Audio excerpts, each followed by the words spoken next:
Bueno, muy bienvenidos a todos los que nos están ahí acompañando a nuestro primer webinar de este 2020 y al primer webinar del PI. Estamos muy contentos, la verdad, de que estén ahí del otro lado acompañándonos y compartiendo esta hermosa experiencia. En este webinar que se llama Series temporales, la clave para descifrar el futuro. Para los que no conocen a PI, les cuento un poquito. PI es una consultora de analítica, una empresa cordobesa que tiene presencia tanto local como internacional. Trabajamos en pos de ayudar a nuestros clientes en la generación de ventajas competitivas a través del análisis de datos, ¿sí? Y una de las premisas con las que trabajamos es la de compartir el conocimiento, generar y compartir conocimiento. Por eso una de las actividades que generamos internamente le llamamos Momentos Nerd, donde compartimos justamente temas, casos de éxito, buenas prácticas y demás, como el tema de hoy, que decidimos desde este año no solo compartirlo internamente, sino también con la comunidad a través de espacios como este. Así que estamos muy contentos por este cambio. Bueno, dentro de PI tenemos varias áreas de conocimiento. Una de ellas es Data Science, de la que forman parte los chicos que van a ser oradores, ¿sí? Paso a presentarlos en breve. Antes de eso, los quiero invitar a que nos sigan en redes sociales y que se suscriban a nuestro canal de YouTube para estar atentos y seguirnos en más espacios y eventos como este.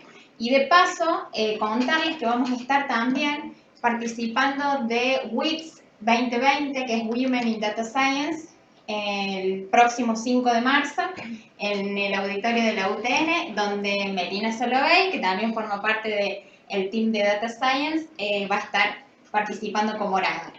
Así que bueno, por último, los presento a los chicos, las estrellas del día de hoy. Ella es Joanne Frau, ¿sí? Es Data Scientist acá en PI, es licenciada en Matemática, está terminando su doctorado en Matemática también da clases en FAMA y hoy nos va a compartir parte de este webinar, ¿sí? Por otro lado lo tenemos a Santiago Chiesa, él también es Data Scientist acá en PI, él es estudiante avanzado de la licenciatura en Física y también acompaña el aprendizaje de estudiantes universitarios con clases personalizadas. Bueno, y antes de retirarme y dejarlos de lleno con este webinar, les tengo una sorpresa, les tenemos una sorpresa. Vamos a estar sorteando entre todos los que comenten en el chat de este webinar, hashtag WIDS, que es las iniciales de Women in Data Science. Vamos a estar sorteando una entrada para que puedan asistir a este evento para todos aquellos fanáticos de los datos o gente interesada, aficionados que quieran ver de qué se trata y escuchar oradores tanto locales como internacionales, así que está muy bueno, así que los invito a participar. Así que bueno, eso es todo, ahora a disfrutar, los dejo con los chicos. Gracias, Romy. Gracias, Romy. Bueno, buenas tardes, yo soy Santiago, como dijo Romy, y yo voy a empezar con la presentación. Bueno, la presentación se llama Series temporales, la clave para descifrar el futuro. Por cualquier cosa, ahí están nuestros mails. Si nos quieren escribir por alguna duda o por alguna pregunta que quieran hacer, si ven el video después y no lo están viendo ahora, pueden escribir cuando quieran. Lo que vamos a ver ahora va a ser una motivación, vamos a pasar por conceptos importantes y después vamos a ver algoritmos como el ARIMA, SARIMA, Hall-Winters y XGBoost. Bien, veamos una motivación.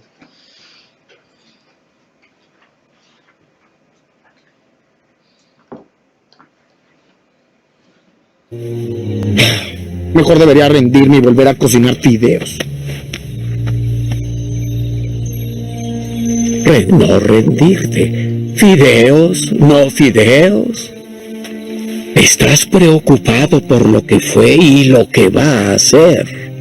Hay un dicho. El ayer es historia. El mañana es un misterio, pero el hoy es un obsequio.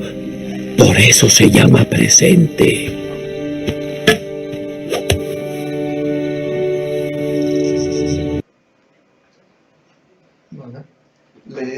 que nosotros vamos a descifrar el misterio del futuro. Bien, acá tenemos varias frases: finanzas, análisis sociales, pronóstico y clima. Todas estas frases lo que tienen en común es que las series temporales son bastante abundantes en estas ramas. Las series temporales son usadas, por ejemplo, para predecir el precio de una empresa, de la acción de una empresa. También se lo usa para hacer predicciones sobre el clima, sobre el número de nacimientos o decesos, para hacer un análisis más social. Todo esto con el objetivo de llegar a alguna predicción y poder tomar decisiones necesarias en ese momento. La representación generalmente de este tipo de series suele ser un eje. En el eje de la X tienen tipo fechas, y en el eje del Y lo que se quiere predecir. Bien, primero, las series temporales es una técnica que se usa mucho en ciencia de datos y que tiene mucha aplicación porque, bueno, por todo lo que nombramos recién, ¿no? Veamos los conceptos importantes. Bien, primero, ¿qué sería una serie temporal? Una serie temporal es una colección de secuencias de valores igualmente espaciados en el tiempo, que serían, por ejemplo, en días, semanas, quincenas, meses. Es importante en esta serie el orden cronológico, y acá, si bien pusimos que la definición valores igualmente espaciados, no es necesario, pero sí en la mayoría de los casos lo están, y los algoritmos que se usaron para hacer todo esto lo piden como requisito. Bien, vamos a querer estudiar una serie temporal para poder descifrar sus patrones o descifrar las características que tiene esta serie, como pueden ser, por ejemplo, la tendencia o el comportamiento, de tal manera que si vemos que estas características se van repitiendo en el pasado, podemos asegurar de que se van a repetir en el futuro.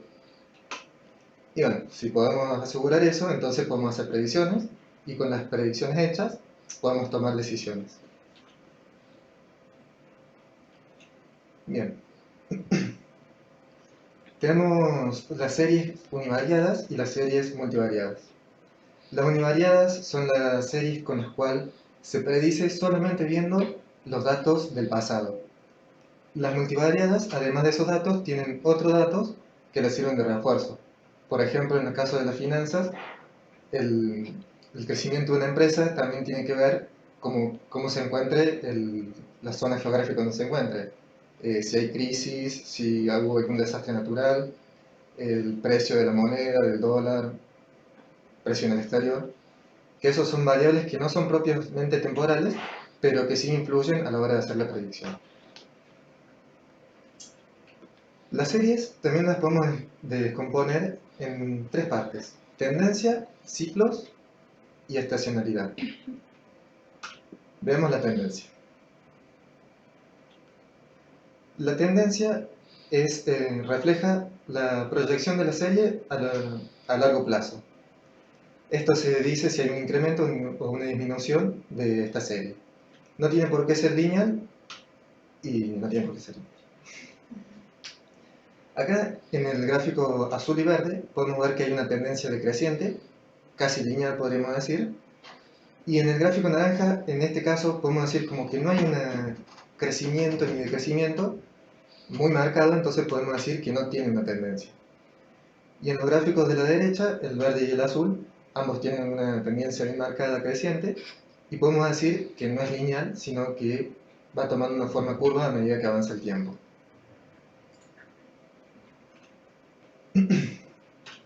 Bien, los ciclos. Los ciclos reflejan aumento y caída en los valores de los datos que se repiten en periodos de tiempo no necesariamente iguales, y estos periodos suelen durar más de un año.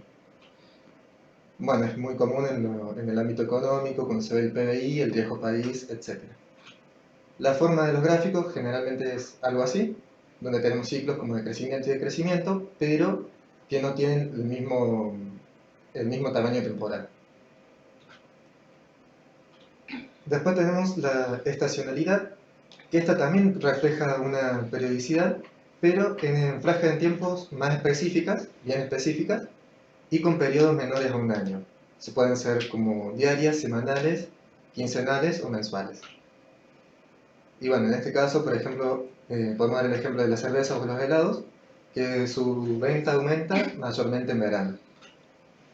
Y la forma suele ser generalmente así, con periodos bien marcados en cada cierta cantidad de tiempo. También tenemos algo que sería la aleatoriedad, que esto viene a ser la parte que no se puede predecir de una serie.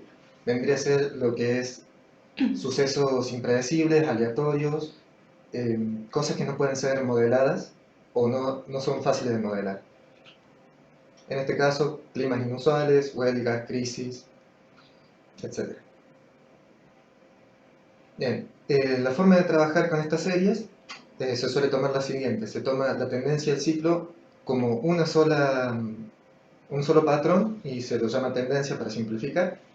Por eso cada vez que hablemos de tendencia también se encuentra un ciclo incluido.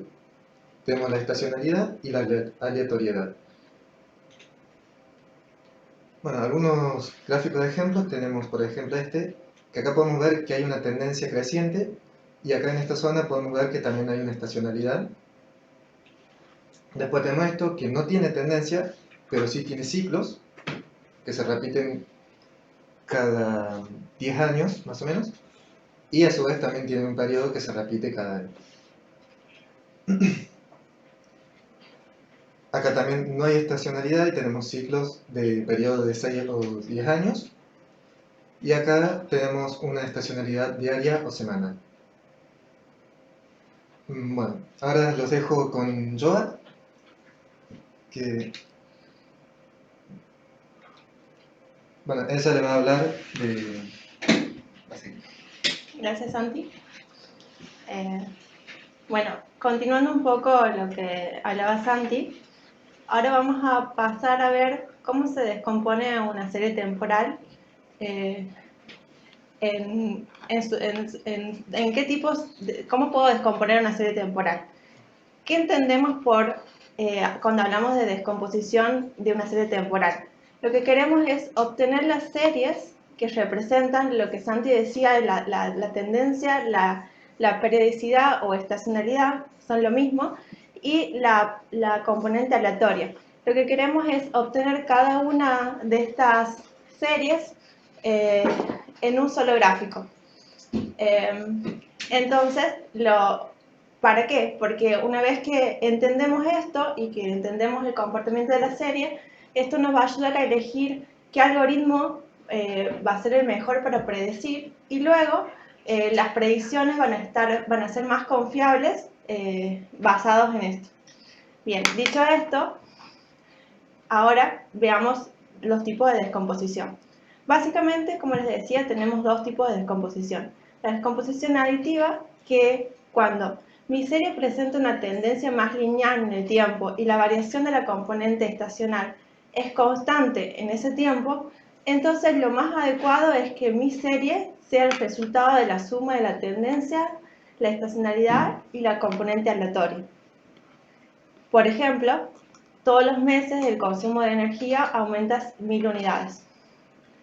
Por otro lado, cuando mi serie presenta una tendencia que no es lineal, o sea que incrementa o disminuye, por ejemplo, a una tasa exponencial, o la variación del patrón exponencial acompaña este nivel de crecimiento o decrecimiento de la serie, lo más adecuado es que mi descomposición sea el resultado de haber multiplicado la tendencia con la estacionalidad y la componente aleatoria. Por ejemplo, si cada año se duplica la cantidad de producción de energía, lo más lógico en este caso sería descomponer mi serie como el producto de sus componentes. Por ejemplo, veamos ahora algunos ejemplos visuales. En este caso, mi serie presenta una tendencia más lineal en el tiempo, y si observamos la variación de las componentes estacionales, por más que mi serie crece, las variaciones se mantienen iguales en el tiempo. Entonces, mirando esta gráfica, lo más adecuado sería que se descomponga en su forma aditiva. Por otra parte, si tenemos series de este tipo, donde la serie tiene una tendencia creciente, pero las variaciones de los componentes estacionales van incrementando en el tiempo, entonces la tengo que descomponer de su manera multiplicativa. O como en el segundo gráfico de la derecha, cuando la serie disminuye a una tasa no lineal y las variaciones se van cambiando, también corresponde a una descomposición multiplicativa. Bien. Por ejemplo, si esta es mi serie, en este caso esta serie representa, está contando 4 periodos periódicos, que en este caso son anuales. En este caso esto es un año, este es el segundo año, este es el tercero y este es el cuarto. Si esta es mi serie original, a simple vista pareciera que esta serie no tiene ninguna tendencia marcada, o sea, no la veo ni crecer ni decrecer. Sin embargo, sería bueno verificar esto con su descomposición. Si la descompongo, obtengo que la componente de la tendencia es esta. Claramente no hay ninguna tendencia. Si obtengo la componente estacional, observo que el comportamiento año a año se va manteniendo en el tiempo. Entonces, esta serie tiene una componente marcada estacional. Posiblemente en este caso sea mes a mes. Entonces, todos los meses de cada año se va repitiendo el mismo patrón. Con esto quiero decir, el comportamiento de mis datos en noviembre del año pasado debería ser el mismo que en noviembre de este año. Y finalmente, si obtengo la descomposición de la componente aleatoria, sería esto. Bien. Si yo quiero obtener este gráfico, Python tiene en la librería StatModels una forma muy simple de descomponerlo, y simplemente le digo qué tipo de descomposición quiero. Todo esto va a quedar, vamos a subirlo estos días al GitHub de Pi, tanto la PPT como una notebook con implementaciones de los códigos y de los gráficos que le mostramos, así está disponible para ustedes. Bien, un concepto que aparece siempre que uno busca bibliografía referida a las series temporales y que es recurrente es el de estacionalidad. Tener cuidado que estacionalidad no es lo mismo que lo que veníamos nombrando hasta recién, que es estacionalidad. La estacionalidad siempre va a estar asociada con un periodo, sea meses, días, quincenas. En cambio, la estacionalidad, que en este caso está relacionada con las propiedades estadísticas de la serie. Las series estacionarias son aquellas que la media y la varianza se mantienen constantes en el tiempo y por lo tanto no suelen tener una tendencia marcada. Por ejemplo, el gráfico verde no tiene una tendencia marcada, y si yo calculo el promedio y la desviación están en el tiempo, probablemente sea una recta constante o casi constante. No así con el gráfico de la derecha, que en este caso es claramente una serie no estacionaria, tiene una tendencia creciente muy marcada y probablemente el promedio siga esa tendencia. Con esto, resumiendo un poco, las propiedades de la serie no van a depender, las propiedades estadísticas, no van a depender del momento en que se capturan. Es decir, si yo tengo una foto de mi serie hace 10 años y le saco una foto hoy, la serie debería tener el mismo comportamiento. ¿Por qué este concepto es tan importante en el ámbito o en el área de las series temporales? Básicamente por lo que hablábamos recién. Si la serie tiene una media y una desviación estándar constante en el tiempo y esto se mantiene en los valores pasados, es muy probable que esto se siga manteniendo y por lo tanto puedo hacer predicciones basándome en este patrón. Y esas predicciones van a ser bastante confiables. Mientras más estable, por llamarlo de alguna manera, es la serie, mejor va a ser para mis algoritmos.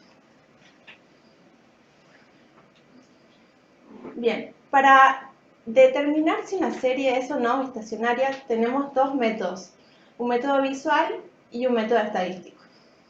El método visual consiste en graficar el promedio y la desviación estándar móvil. ¿Cómo calculamos esto? Bueno, básicamente en cualquier instante de t vamos a tomar el promedio y la desviación estándar por ventanas de tiempo. Ojo aquí que no es cualquier ventana de tiempo, sino que va a depender de cómo esté discretizada mi serie. Por ejemplo, en el gráfico de la derecha, esta serie está discretizada a nivel mensual y entonces lo que voy a hacer es tomar el promedio de los primeros 12 meses, esto me da el primer punto, después el promedio de los siguientes 12 meses, eso me da el segundo punto, y así sucesivamente. Lo mismo con la desviación estándar. Una vez que calculo eso, esto también lo hago con Python, una vez que calculo eso, lo grafico y obtengo gráficos de este estilo. Si observamos el gráfico de la izquierda, la línea roja, o sea, aquí las líneas azules son mi serie original. La línea roja es el promedio móvil y la negra es la desviación estándar móvil. Entonces, en el gráfico de la izquierda, observamos que si bien la desviación estándar móvil pareciera mantenerse constante en el tiempo, no pasa así con el promedio que va creciendo. En cambio, en la serie de la derecha, ambos parecieron mantenerse constantes en el tiempo, tanto la media como la desviación estándar. Si bien este método nos da cierta intuición acerca de la estacionalidad o no de una serie, es importante no quedarse solo con este método, sino más bien usarlo para seguir conociendo nuestra serie. ¿Por qué? Porque todos los ojos miran distintos un mismo gráfico. Para mí, lo que para mí es constante, para otro no, y eso da lugar después a malas interpretaciones y a malos resultados, en este caso las predicciones. Tengan en cuenta que, si bien aquí estamos viendo ejemplos, las predicciones se usan para tomar decisiones en la vida real y eso puede afectar de manera bastante peligrosa.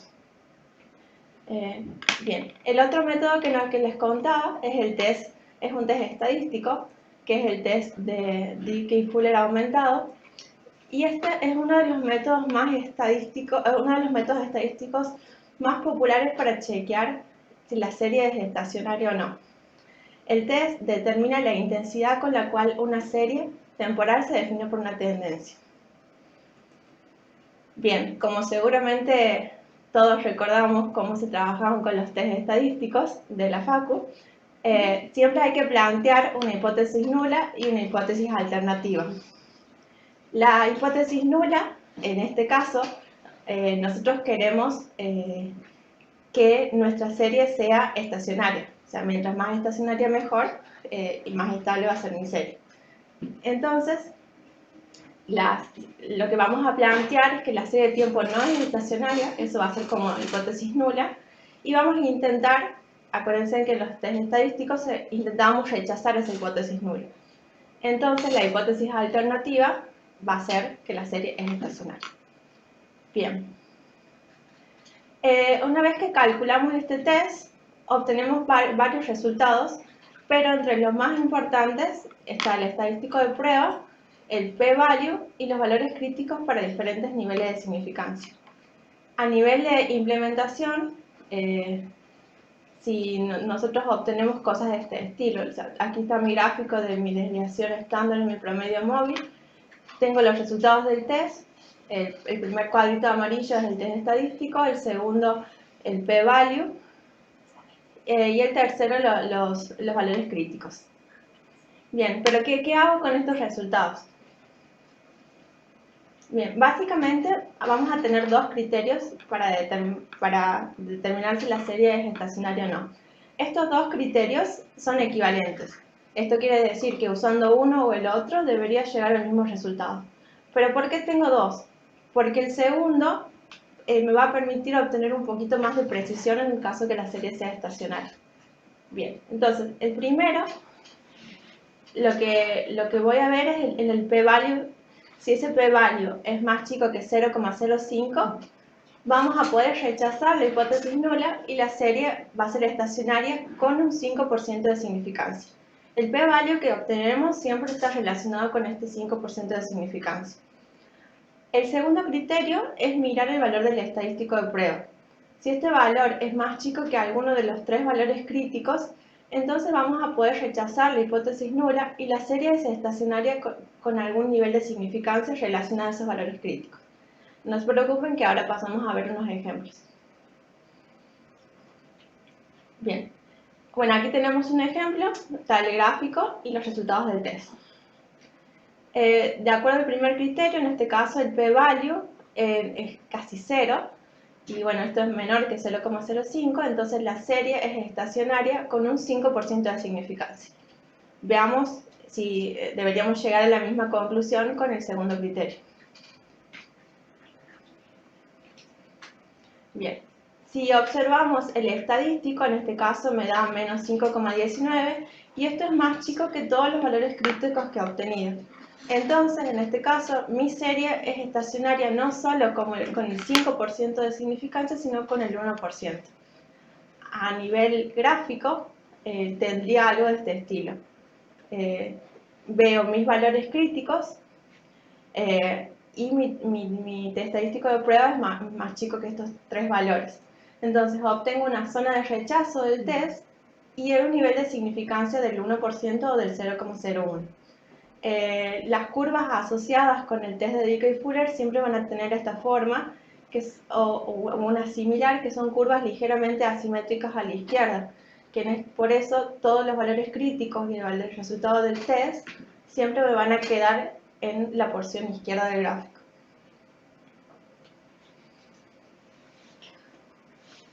Bien, en el segundo ejemplo, con el primer criterio,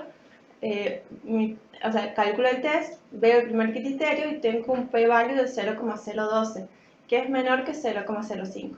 Entonces, esta serie también es estacionaria con un 5% de significancia. Observemos que si yo me hubiese guiado solamente por el gráfico, aquí en el promedio móvil, que es la línea roja, observo una cierta tendencia, es decir, pareciera que no es constante. Pero ojo aquí que hay que tener en cuenta los valores en los cuales varía este promedio móvil. Entonces, tengan cuidado cuando uno vaya a ver estos gráficos. Entonces, con el test estadístico me da que, sin embargo, la serie sí es estacionaria. Y con el segundo criterio obtengo el estadístico de prueba, que es menos 3,36, que esto es menor que 0,88 y menos 2,88 y menos 2,57. Y la serie es estacionaria también con un 5% de significancia. ¿Por qué?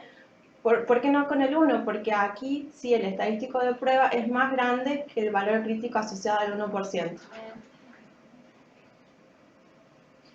A nivel gráfico obtendría algo de esta manera.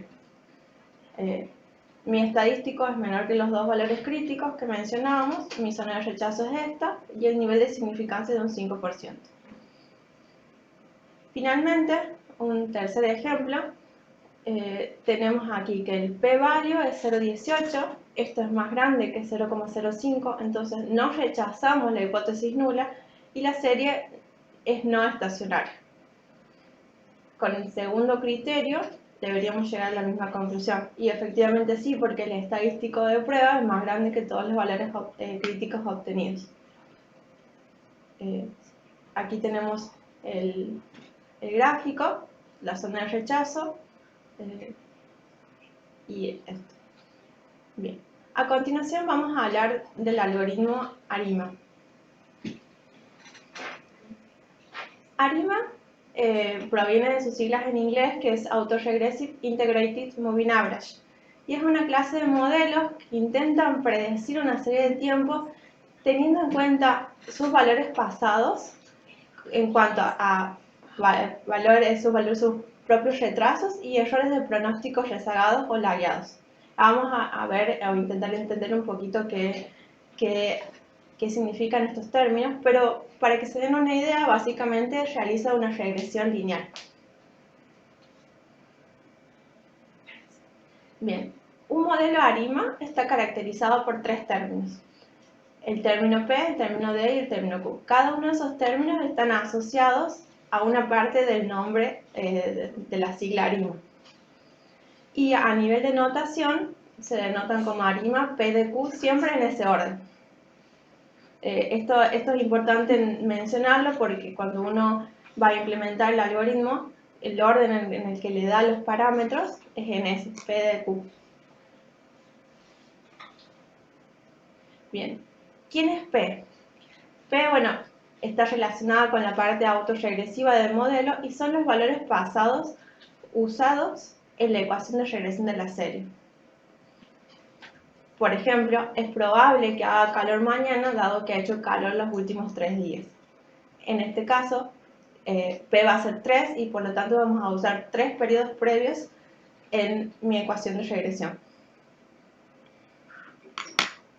Bien. El término D, es la parte integrada del modelo y representa el mínimo número de veces que los datos tienen que ser diferenciados para producir datos estacionarios. Y esto es algo importante porque ARIMA necesita que la serie sea estacionaria. Y si no lo es, uno tiene que decir cuánto retrocede en la serie hasta alcanzar estacionalidad. ¿Qué entendemos por diferenciar una serie? Bueno, seguramente con este ejemplo queda más claro. Es muy probable que haga la misma temperatura mañana si la diferencia de temperatura en los 3 últimos días ha sido muy pequeña. Algo a remarcar es que si la serie es estacionaria, no necesito diferenciarla y por lo tanto D tiene que ser 0. Bueno, volviendo al ejemplo, en este caso la tercera diferencia es la diferencia entre el periodo actual y los 3 últimos días.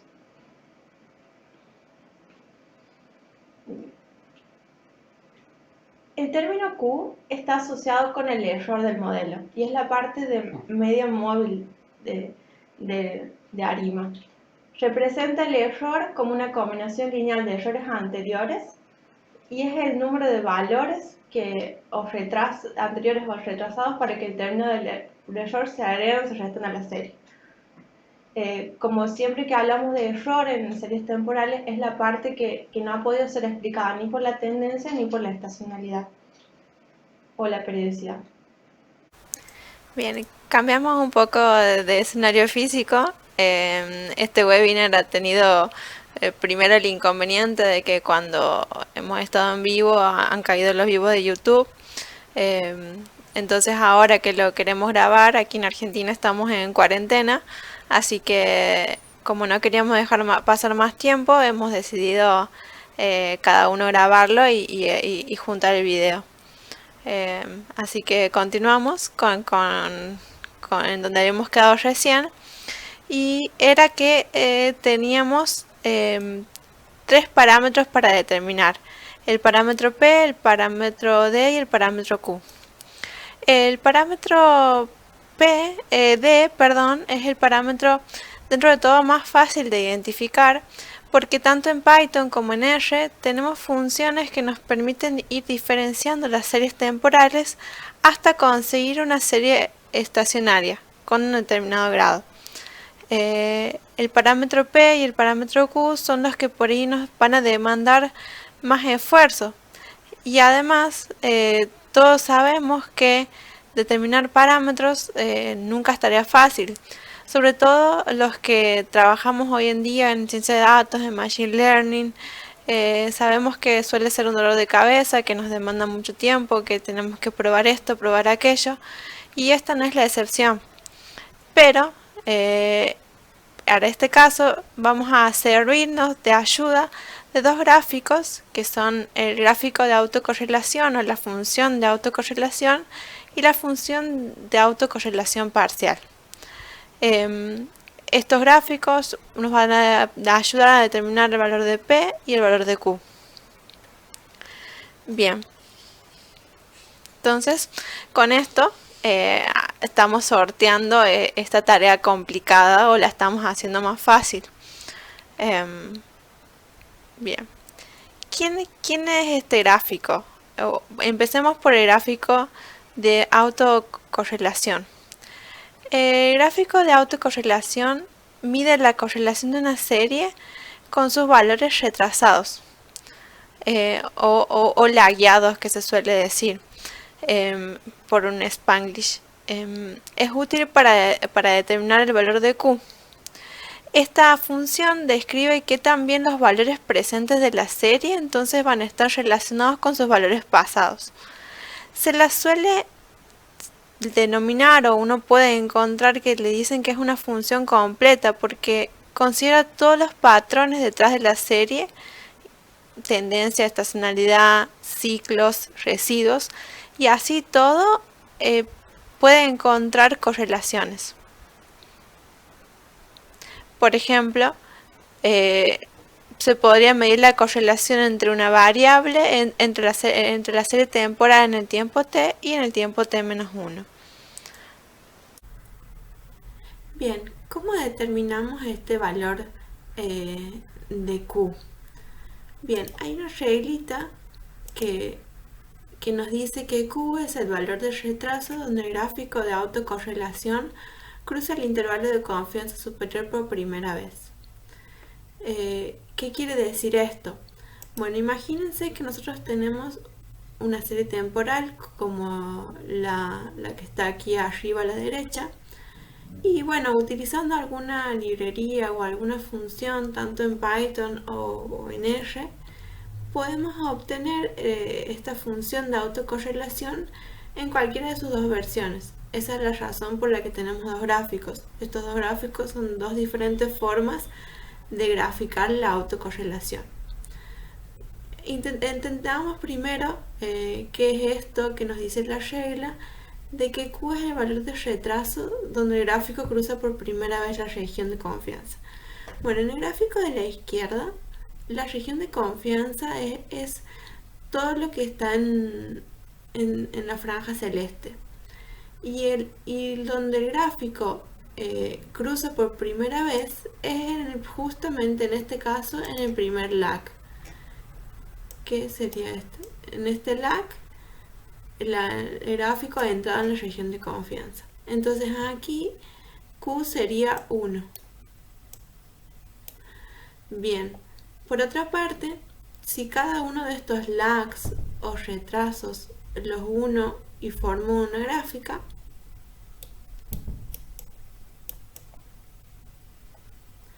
esta gráfica me da como resultado la gráfica de la derecha, como ustedes pueden ver que tiene exactamente la misma forma. Entonces de aquí es el hecho de que la gráfica de la derecha es el gráfico izquierdo visto desde una perspectiva desde arriba. En la derecha, la primera vez que la línea celeste o la roja que yo he trazado cruza la línea punteada gris, es también en Q igual a 1. Entonces, en este caso, nuevamente en este caso, el resultado sería Q igual a 1. Ambas versiones tienen que sacar la misma conclusión. Bien, eso para obtener el valor de Q. Ahora, para obtener el valor de P, vamos a ayudarnos del gráfico de autocorrelación parcial. Este gráfico encuentra la correlación de los residuos con el siguiente valor de retraso y remueve todas las componentes que han sido explicadas por los retrasos anteriores. Por lo tanto, solo se va a quedar con aquellos lag que tienen una correlación con el residuo, que es la componente no explicada por lags pasados. Una pregunta que puede hacerse es ¿por qué no usar el gráfico anterior, el de gráfico de autocorrelación, para determinar el valor de P? Y la respuesta es que no, porque este va a mostrar buenas correlaciones incluso cuando los lags estén lejos en el pasado. Si hay una información oculta además en el residuo que pueda ser modelada por retraso, este gráfico nos va a permitir obtener una buena correlación y así vamos a encontrar el valor de retraso que nos va a permitir usarlo como feature en el modelado. Recordemos que un gran problema en los algoritmos de Machine Learning es la multicolinaridad. Y las series temporales no están exentas de eso. Entonces lo importante aquí también es quedarnos con aquellas features o con aquellos lag que realmente sean representativos de lo que quiero predecir y no llenar de ruido mi modelo, porque si no, por ende las predicciones no van a ser buenas. Bien, ¿cómo determinamos entonces el valor de P? Bien, la regla es muy similar a la regla de Q. P es el valor de retraso donde el gráfico de autocorrelación parcial cruza el intervalo de confianza superior por primera vez. Nuevamente tenemos una serie temporal de ejemplo, la que está en la parte superior derecha de la diapositiva, y si hago un gráficos similares a los anteriores, pero en este caso de autocorrelación parcial, obtengo algo de este estilo. Así, en el gráfico de la izquierda, la primera vez que el primer valor de retraso en el cual el gráfico cruza la región celeste, que es la región de confianza, es para P igual a 1. Nuevamente, si yo uno cada uno de estos retrasos de esta manera, obtengo el gráfico de la derecha, donde en este gráfico la primera vez que la gráfica cruza la línea punteada gris es también en P igual a 1. Entonces esta es la forma de encontrar P y Q. Bien. Sin embargo, esto a veces no es tan eficiente y no es tan óptimo, porque fíjense en que lo acabamos de hacer manualmente. El problema ocurre, o sea, esto no hay problema en hacerlo, pero cuando tenemos una serie temporal que se actualiza diariamente, semanalmente, mensualmente, lo que ustedes quieran, y queremos hacer predicciones sobre ella, los parámetros que nosotros hemos encontrado el día de ayer, con los datos que teníamos hasta ese momento, no necesariamente van a ser los mismos que los parámetros que va a necesitar la serie con los datos actuales. En este caso, lo más eficiente es hacer una búsqueda de parámetros y elegir aquella combinación que mejor se vaya adaptando a los datos, y que esto esté como hecho para que se vaya actualizando en el tiempo.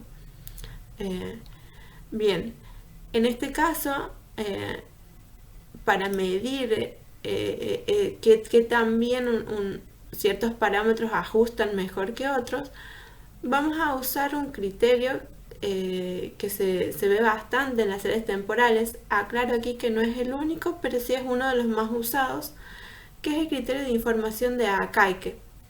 Este criterio va a medir que también un modelo se ajusta a los datos teniendo en cuenta la complejidad global del mismo. Y con complejidad me refiero a parámetros, a quizás variables que vengan por fuera de la serie, o alguna que otra cosa que sea necesaria incluir.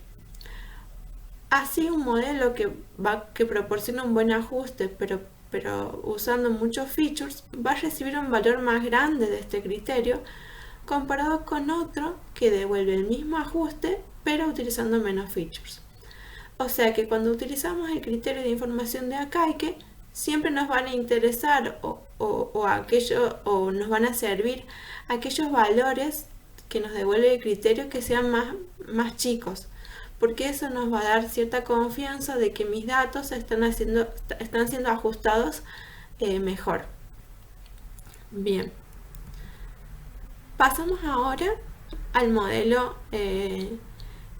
al algoritmo SARIMA.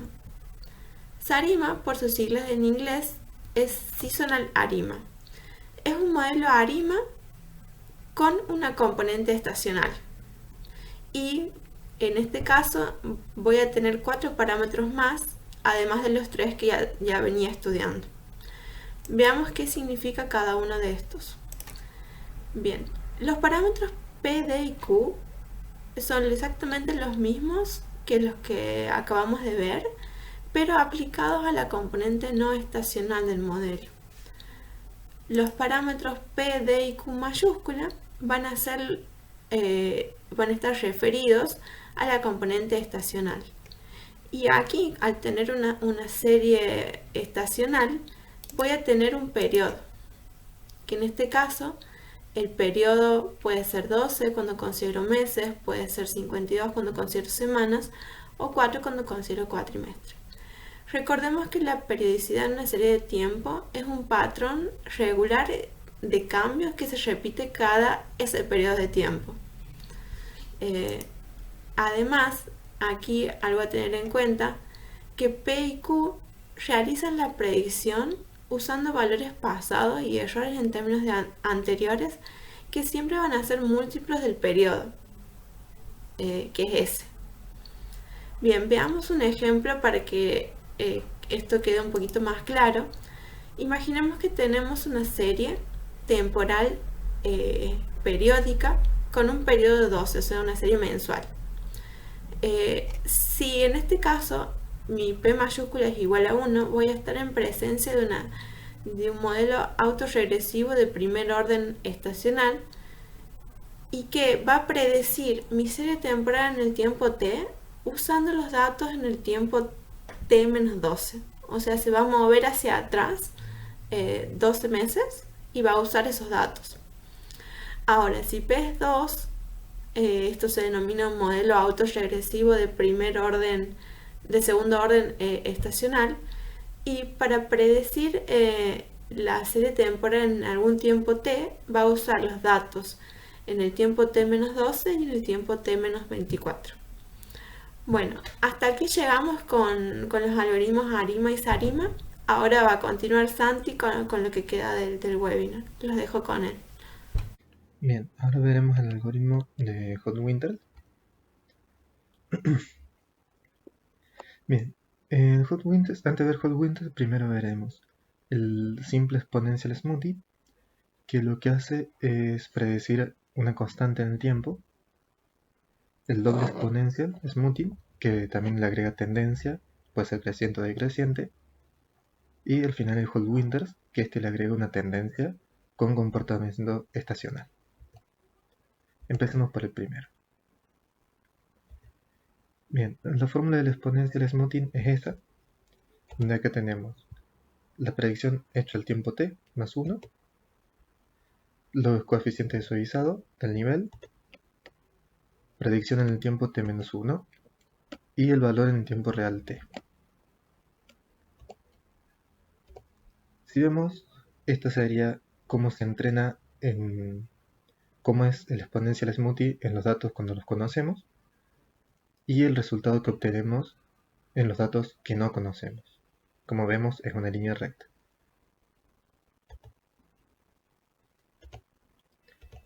Bien, veamos el doble exponencial smoothie.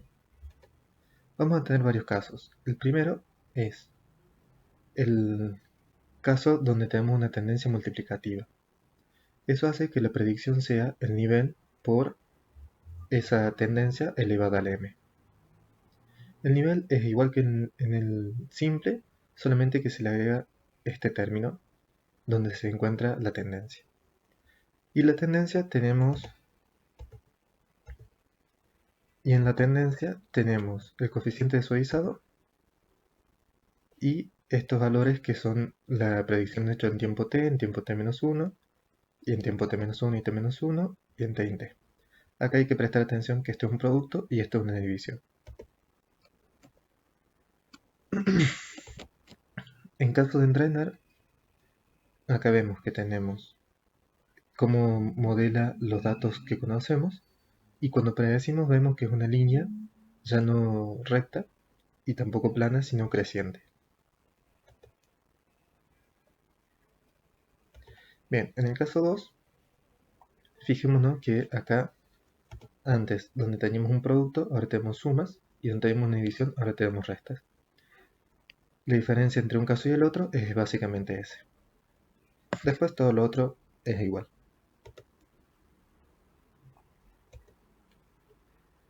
Si vemos el gráfico entrenado con este modelo, vemos cómo es el modelo en la parte que conocemos los datos, y cuando queremos predecir, vemos que es una recta, o sea, no es curva, sino que es una recta creciente, a diferencia del anterior. Bien, acá tenemos la exponencial con tendencia multiplicativa y con tendencia aditiva, y tenemos que ver que la predicción en este caso tiene un producto y en este caso tiene una suma. Así como también en esta parte el nivel es un producto, acá hay una suma, y acá en la tendencia tenemos una división y una resta.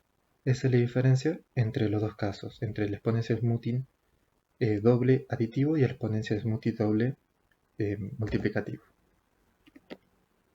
Bien, ahora veamos el whole winters. Acá vamos a tener 4 casos. Empecemos por el caso 1. Bueno, en este caso tenemos una predicción, un nivel, una tendencia y una periodicidad. En este caso tenemos el periodo al tiempo t más m, y tiene que ser menor que l, la periodicidad del tiempo t, el coeficiente suavizado estacional, el periodo, y notemos acá que estos son sumas, suma, suma, resta, resta, resta y resta. Esto es porque tenemos tendencia aditiva y periodicidad aditiva. En caso de que hagamos una predicción, se vería de esta forma. Como los dos son aditivos, tenemos que el valor medio crece como una recta y los picos siempre están separados en una misma distancia. Bien, en el caso 2 tenemos que es tendencia aditiva y periodicidad multiplicativa. Entonces, en donde aparezca la tendencia vamos a ver sumas o restas, como son estos casos, y donde veamos periodicidad vamos a tener productos, como acá, acá y acá. Y en caso de la predicción, lo que tenemos es, como la tendencia era aditiva, el valor medio sigue siendo una recta, pero los picos se van cada vez separando más. En el caso 3 tenemos tendencia multiplicativa y periodicidad aditiva.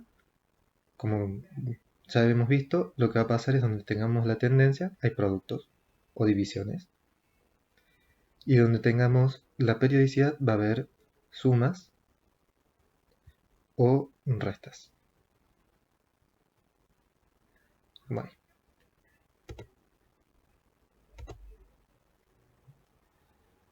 En este caso lo que tenemos es que como la tendencia fue multiplicativa, el valor medio va a crecer de forma un poco más curva, pero la diferencia entre los picos siempre va a ser constante. Bien, el caso 4 es cuando la tendencia y la periodicidad son multiplicativas. Y bueno, ahora vemos que tenemos todos productos o divisiones en donde aparezca tendencia y periodicidad.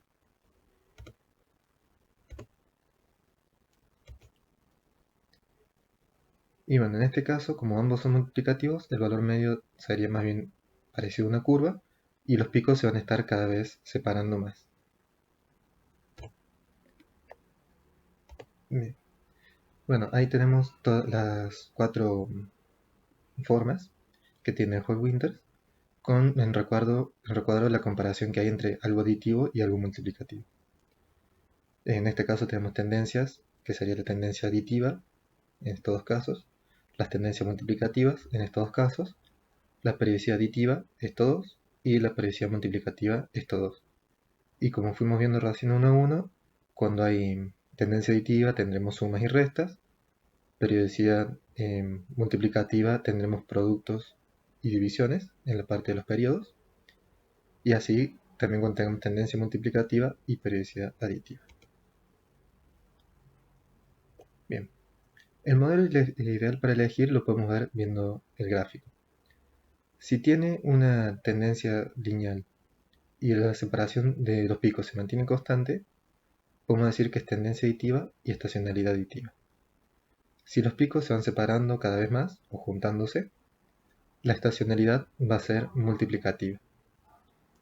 Si la tendencia es más bien una curva, vamos a tener una tendencia multiplicativa. Y bueno, y si tenemos una curva y que los picos se van separando, vamos a tener una tendencia multiplicativa y una estacionalidad multiplicativa. Bien, en este caso, si vemos el gráfico, nosotros vemos que esto va creciendo en forma curva y además los picos se van a ir separando cada vez más. Entonces el modelo que mejor se adaptaría a esto sería el que es multiplicativo. Bien, ahora veamos el XGBoost. El XGBoost es básicamente un boosting. Veamos cómo funciona un boosting. Supongamos que queramos predecir esto, que es la edad. Entonces lo que hacemos es generar una predicción cualquiera y calculamos el error o el residuo, que es al valor que obtuvimos se lo restamos al valor real. Bien, una vez que tenemos eso, usamos un árbol de decisión para predecir esta columna. Después, teniendo esta columna, se la vamos a sumar a nuestra predicción.